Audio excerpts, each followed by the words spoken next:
नमस्कार मित्रांनो, तर आज आम्ही जाणार आहे बानेश्वराच्या जत्रेला. तर बघा केसावर कसं हात मारते, पप्पा सुद्धा सोबत आहेत ना. जर आडवा कॅमेरा झालेला आहे त्याच्यामुळे तर सॉरी मिस्टेक झाली. याच्यानंतर माझा भाऊ व्हिडिओ करणार आहे.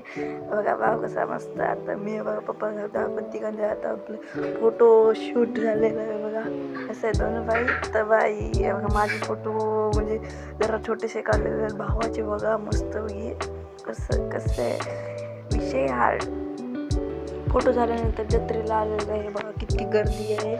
तर दादाचे मित्र आणि मी आणि माझा भाऊ हे बघा जत्रेला किती गर्दी भरली आहे. दुकानं भरली आहेत मस्तपैकी. लाईटिंग गजमग कसं कसं सांगू तुम्हाला. हे बघा भावाने आता व्हिडिओ घेतलेला आहे. तर मी भावाला सांगतो माझ्याकडे व्हिडिओ दे. बघा खाजेची दुकान फिरत होतो, असे घरून फिरत होतो की मला समजणार आहे का आम्ही इथे होतो कुठे गेलो. असे भेलपूरचे दुकान आहे ते. हे बघा असं मस्त खाजी तयार करत आहे. ते लाईक करा आणि सबस्क्राईब करा आणि आता व्हिडिओ मस्त केला आहे तो बघा.